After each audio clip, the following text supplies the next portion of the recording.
Hello बच्चा party, welcome to our channel. बच्चों, अब हम स्टार्ट कर रहे हैं मैथमेटिक्स क्लास ट्वेल्थ। मैथमेटिक्स में क्लास ट्वेल्थ का सिलेबस स्टार्ट होता है रिलेशन से। फिर इसके बाद पढ़ना है फंक्शन, और इसी से रिलेटेड एक चैप्टर है इनवर्स ट्रिग्नोमेट्रिक फंक्शन। तो आपके लिए सबसे इम्पोर्टेंट बात ये है कि ये हमारे सिलेबस का मोस्ट इम्पॉर्टेंट टॉपिक है क्लास ट्वेल्थ में। क्यों? क्योंकि रिलेशन से जुड़ा हुआ है फंक्शन, फंक्शन से इनवर्स ट्रिग्नोमेट्रिक फंक्शन, और ये सब जुड़े हुए हैं कैलकुलस से। कैलकुलस जो क्लास ट्वेल्थ का मेजर पार्ट है वहाँ से जुड़े हुए हैं। तो यहाँ पे ये जो अभी चैप्टर्स स्टार्ट हो रहे, रिलेशन फिर फंक्शन, तो इन पे खास ध्यान देना है। चैप्टर कौन सा है? चैप्टर नंबर 1 है।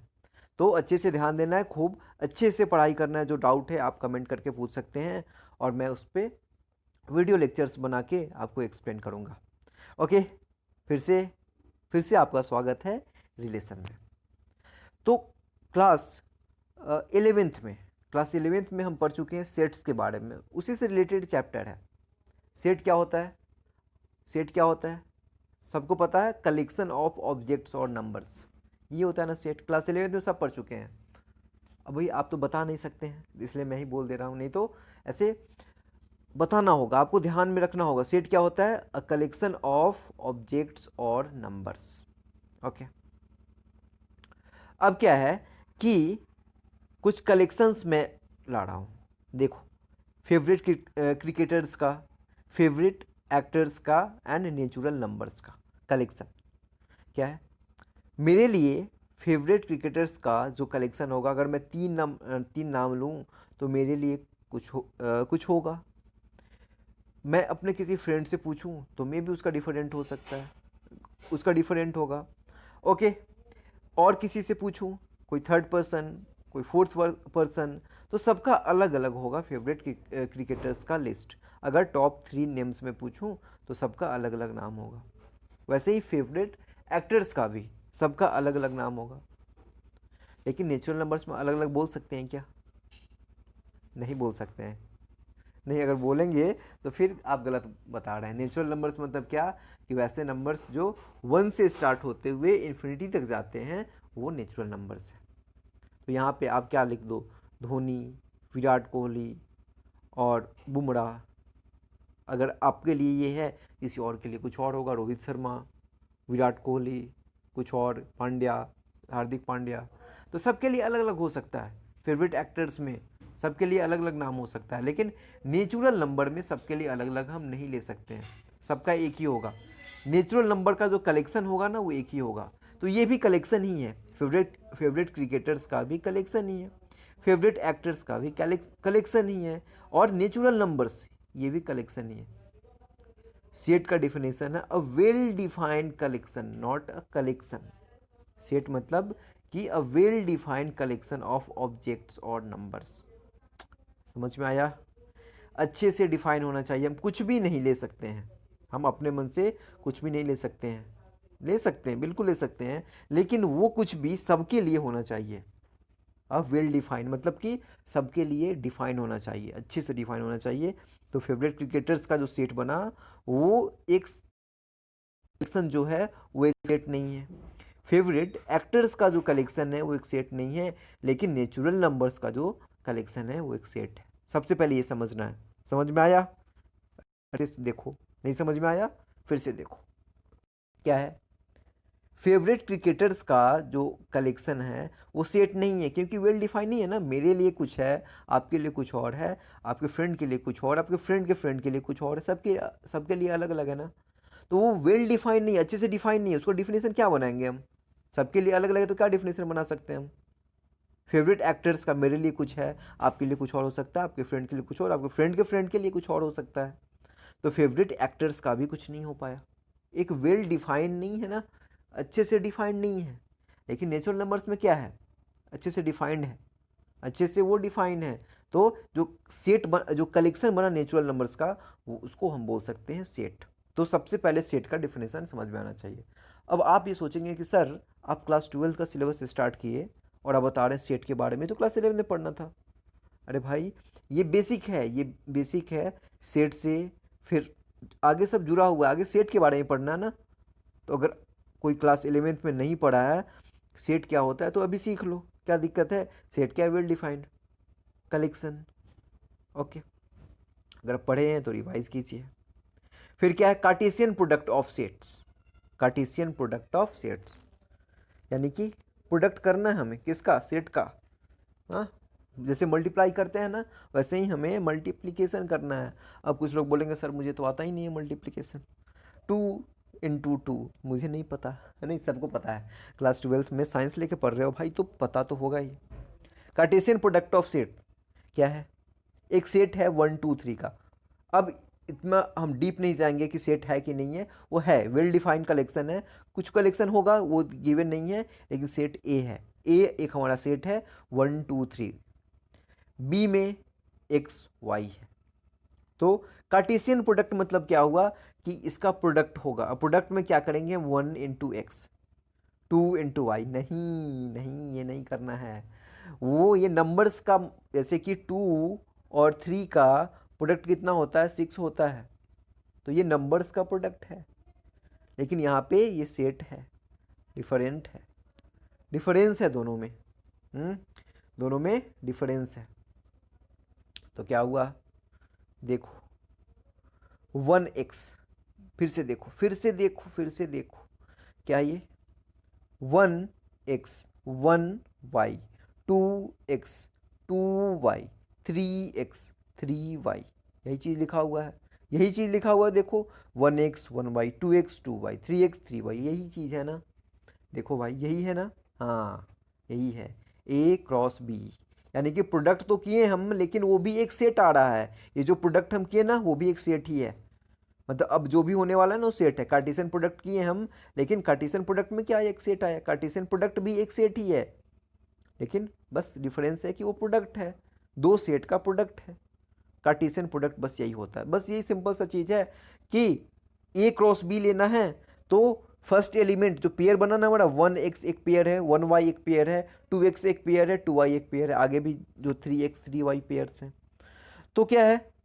पेयर में फर्स्ट एलिमेंट सेट ए से लेंगे, सेकंड एलिमेंट सेट बी से।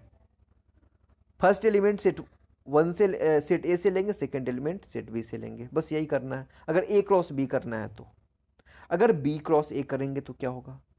फर्स्ट एलिमेंट सेट बी से लेंगे, सेकंड एलिमेंट सेट ए से। देखो यहाँ पे क्या है?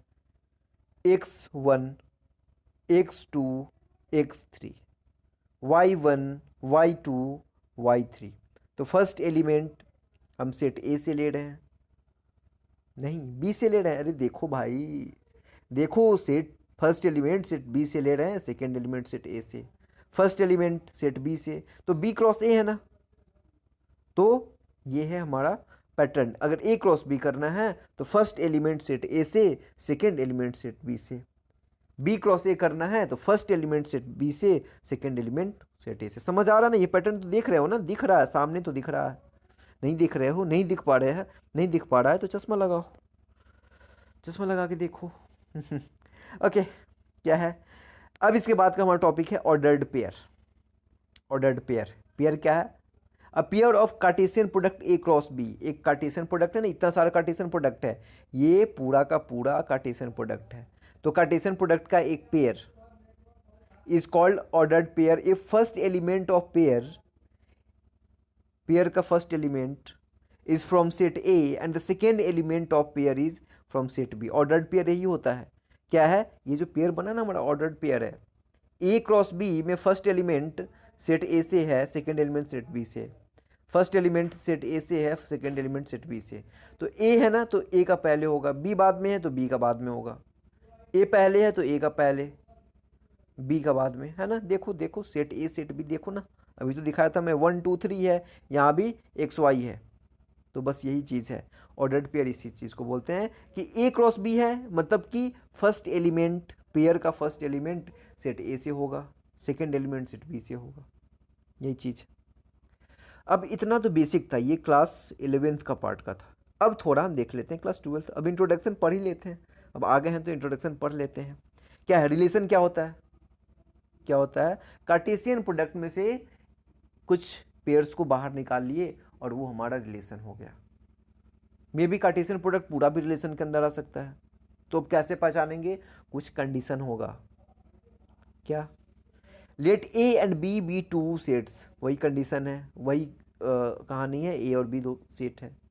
तो आर क्या होगा? आर फॉर रिलेशन बिलोंग करता है, R is subset of A cross B, A cross B का सबसेट है आर।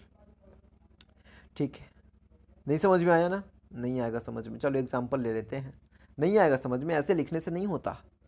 देखो ये मैथमेटिक्स है, ये साइंस है, चीज़ें हमें दिखेंगी तब समझ में आएगा, नहीं दिखेंगी मुश्किल है। मैथमेटिक्स क्या होता है? लोग समझते हैं कि ये पढ़ लेंगे वो उतना क्वेश्चन कर लेंगे। क्वेश्चन करो भाई, बिल्कुल करो, इतने मन करे उतने सारे क्वेश्चंस करो, बहुत ज़रूरी है क्वेश्चन करना, लेकिन समझ के कि हम कर क्या रहे हैं, कर क्या रहे हैं, तो वो तो दिखना चाहिए ना हमें। तो देखो ए बी दो सेट है, सेट ए में एलिमेंट है 1 2 3, सेट बी में एलिमेंट है 4 5 6।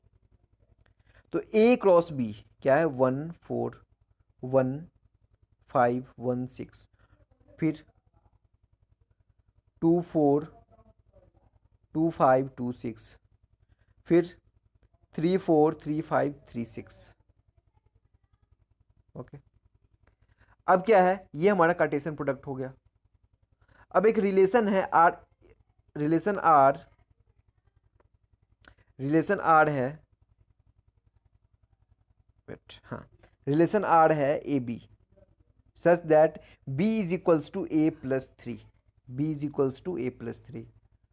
ए बी क्या है? ये जो एलिमेंट है ना, पेयर, पेयर में 1 4 है, 1 5 है, 3 6 है, ऐसे कुछ है ना, वही वही उन्हीं एलिमेंट्स को बोला गया है ए बी। ओके, तो ये आर है हमारा ए बी। क्या कहता है? कंडीशन क्या है? b is equals to A plus 3, B is equals to A plus 3। तो अब आर के अंदर कौन कौन से पेयर आ जाएंगे? देखो, ए का नंबर हमें खुद से चूज करना है, तो ए का वैल्यू हम 1 चूज किए, तो बी का वैल्यू क्या हो जाएगा? 1 प्लस 3 4। अब देखेंगे 1 4 है क्या? 1 4 है, मतलब कि 1 4 इसको हम निकाल के ले लेंगे अपने रिलेशन में। अब क्या हो जाएगा? 1 5 को चेक करेंगे, 1 और प्लस 3 4 ही होता है, तो ये नहीं होगा, ये हमारे कंडीशन को सेटिस्फाई नहीं करेगा। ये कार्टेशियन प्रोडक्ट है, ये कार्टेशियन प्रोडक्ट है, इसमें कोई दिक्कत नहीं है, ये कार्टेशियन प्रोडक्ट है, लेकिन हमारे कंडीशन को सेटिस्फाई नहीं किया।